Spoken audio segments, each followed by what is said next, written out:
बिस्मिल्लाहिर्रहमानिर्रहीम अस्सलामु अलैकुम रहमतुल्लाहि व बरकातुहू। मेरा नाम है डॉक्टर मोहम्मद मुज़म्मिल हसन। एक नए सेशन के साथ आपकी खिदमत में हाजिर हूँ।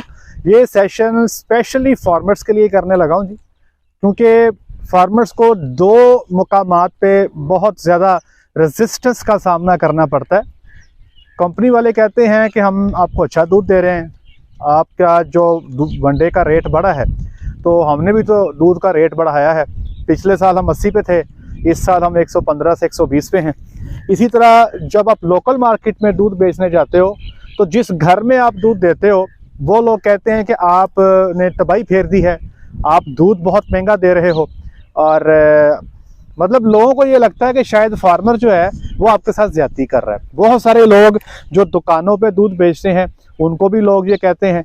मेरे वीडियो पे एक दफ़ा एक साहब ने कमेंट किया, मैं नहीं जानता वो कौन है, वो कहते हैं कि जनाब दूध की रेट जिस तरह ऊपर जा रहे हैं तो फार्मर्स को कोई ख्याल नहीं है गरीब बंदे का। और मैं ये सारी बातें जो हैं उनका आपको आज जवाब देने जा रहा हूँ। तो मेरी दरख्वास्त है कि आप मेरी इस वीडियो को, मैं पूरे डिटेल्स आपके साथ शेयर करने लगा हूँ कि पिछले साल जनवरी में 2022 में दूध का रेट क्या था, आज 2023 में दूध का रेट क्या है। ये मेरे हाथ में खुराक है जो हम 2022 जनवरी में 40 लीटर दूध वाली गाय को दिया करते थे। आज उस खुराक का क्या खर्चा है, कितने फीसद खुराक बढ़ी है, कितने फीसद दूध का रेट बढ़ा है, तो फैसला जी आप सारे खुद कर लीजिएगा। मैं एक न्यूट्रल पर्सन के तौर पे, ना मैं कोई फार्मर का वकील हूँ, ना मैं किसी कंपनी वाले का वकील हूँ, ना मैं किसी बंदे का जो घर में दूध लेने वाला है, ना मैं उसका वकील हूँ। मैं अब आपको बताता हूँ कि हम फीडिंग जो था वो क्या कर रहे थे। 2022 में जनवरी में वो गाय जो 40 लीटर दूध देती थी, हम जो आइटम्स उनको दिया करते थे उसमें एक थी सोयाबीन मील। सोयाबीन मील तब हमें 115 से 120 रुपए में किलो मिला करती थी। आज सोयाबीन मील जो है वो 400 से 430 रुपए किलो में जा चुकी है। ठीक है जी, ये मार्केट की प्राइसेस बता रहा हूँ 26 जनवरी की। कैनोला मील हम दिया करते थे इंपोर्टेड, तब कैनोला मील जो इंपोर्टेड था वो तकरीबन 70 रुपए के राउंड अबाउट मिल जाया करता था। आज इंपोर्टेड कैनोला मील जो है वो 210 रुपए पे जा चुका है। हम चोकर डालते हैं वनडे में, चोकर का तब का रेट जो है तकरीबन 40 रुपए किलो हुआ करता था। आज का चोकर का जो रेट है वो 64 रुपए किलो है। राइस पॉलिश तब हमें 30 से 32 रुपए, मैक्सिमम 35 रुपए तक बहुत अच्छी क्वालिटी की 15% ऑयल पे मिला करती थी। आज 15% ऑयल वाली राइस पॉलिश जो है वो 69 रुपए पे जा चुकी है। अब मकई का दाना, तब आपको पता है जनवरी में मकई ऊपर चले जाती है, रेट बढ़ जाता है। तब मकई का दाना रेट बढ़ने के बावजूद 45 रुपए पे हुआ करता था। आज वही मकई का दाना 75 पे जा चुका है। सोयाबीन का छिलका तब हमें 35 रुपए में कॉस्ट किया करता था 1 kg। आज सोयाबीन का छिलका जो है वो 85 से 90 तक चला गया है और अवेलेबिलिटी भी ऐसे 2-4 सी है। ग्लूटेन जो है तब तकरीबन 2300 2350 का बैग हुआ करता था 50 kg का, आज वो बैग 5000 पे चला गया है। इसी तरह जो साइलेज है जो हम खुद घर में बनाया करते थे वो हमें 8 साढ़े 8 रुपए में पड़ता था। आज साइलेज घर पे बना के 12 रुपए kg में कॉस्ट कर रहा है।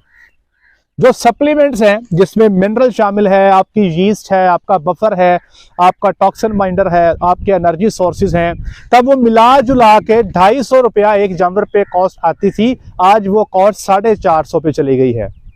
तो किस्सा मुख्तसर, ये टोटल खर्चा मैंने जमा किया है 1350 रुपए में।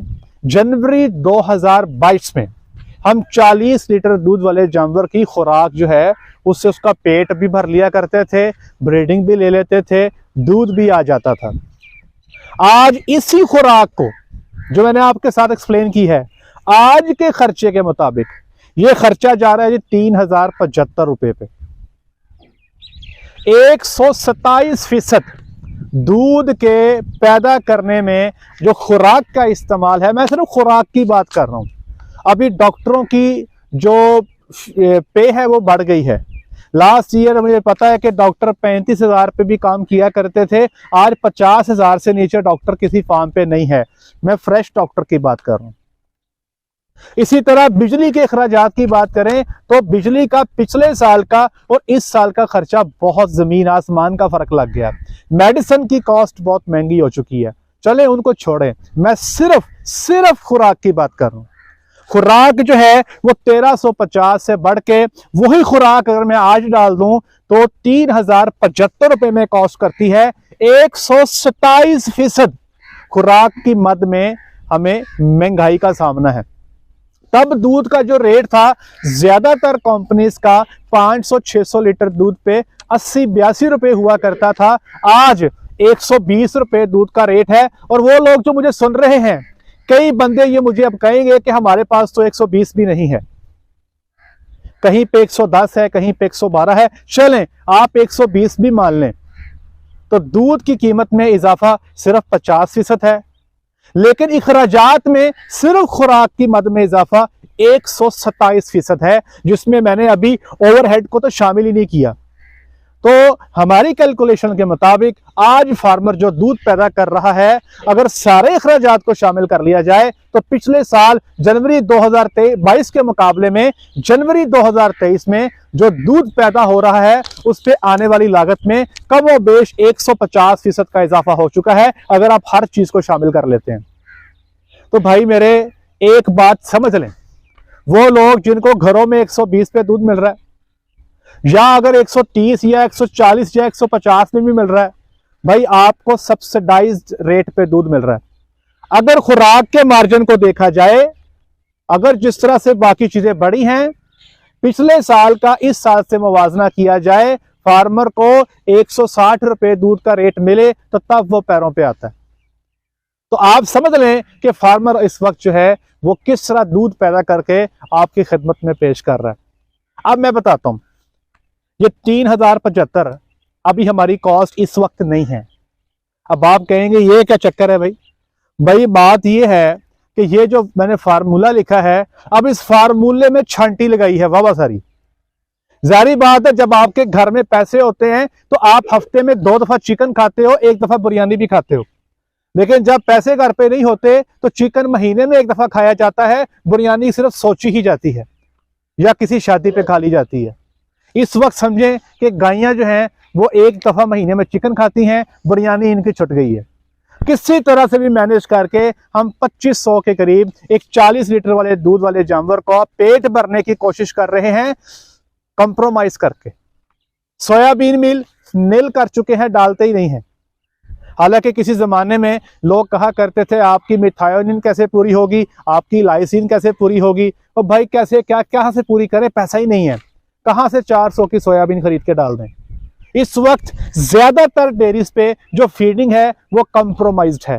कंप्रोमाइज से मुराद, हमें पता है कि जानवर की रिक्वायरमेंट क्या है, लेकिन हम नहीं दे पाते, हम कोशिश कर रहे हैं जिंदा रहने की। तो एक बात समझ लें, मेरी रिक्वेस्ट है, मुअद्दबाना रिक्वेस्ट है, हमारी जितनी भी दूध वाली कंपनीज हैं इनका पाकिस्तान के डेयरी सेक्टर में बड़ा अहम रोल है, इससे नेगेट नहीं किया जा सकता। आपसे दरखास्त है, फार्मर को थोड़ा सा बेहतर रेट दे दें। देखें, आप अपना दूध का, जो आपका दूध का कस्टमर है, मैं जितनी भी कंपनीज हैं उनसे मुखातिब हूं, आपको जो दूध का कस्टमर है वो 200 की बजाय 230 पे भी शायद डब्बे का दूध खरीद सकता है। तो आप मेहरबानी करें, फार्मर को एक बेहतर रेट दें। अपना दूध का रेट जो है वो 135, मिनिमम 135 तक रेट लेके जाएं मिनिमम। आगे गर्मी के मौसम में चूंकि अखराजात और बढ़ जाने हैं, दूध की पैदावार कम हो जानी है, तो आपको 140-145 पे जाना पड़ेगा, तो फार्मर जिंदा रहेगा। नहीं तो डेयरी में लोग छोड़ते जाएंगे और हमें इस पर सोचना पड़ेगा। इसी तरह वो लोग जो घरों में दूध ले रहे हैं, भाई अगर आपका गवाला आपसे ये कहता है कि बाजी आज दूध का रेट बढ़ा दें, मैं आपको 130 में नहीं दे सकता, मैं आपको 150 में दे सकता हूं, तो भाई आप उसको शाबाश दो कि तुमने हमें सही बात की है, दूध में पानी डालना गवारा नहीं किया।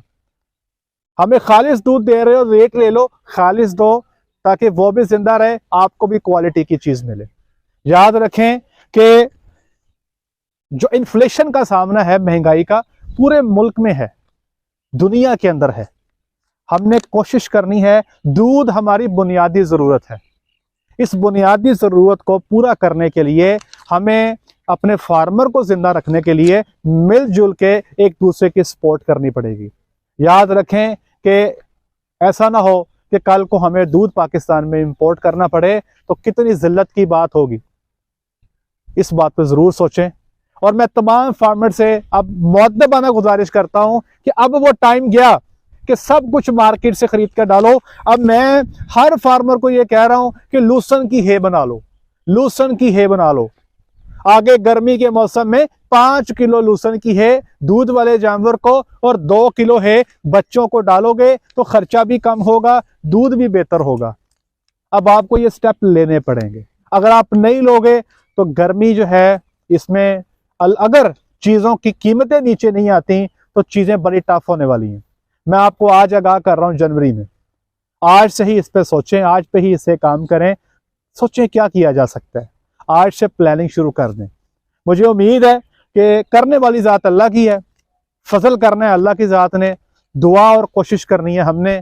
मुझे उम्मीद है कि इंशाल्लाह पाकिस्तान में डेयरी इंडस्ट्री जो है बहुत अच्छे से ग्रो करेगी और इंशाल्लाह ये फार्मर मिलके मेहनत करके पूरे पाकिस्तान में जो दूध की सप्लाई है उसको भी अच्छे से इंश्योर करेंगे ताकि हमारे नए पैदा होने वाले बच्चे और पाकिस्तान में मौजूद हर बंदा खालिस दूध पी सके और उसकी ग्रोथ पे इफेक्ट ना हो।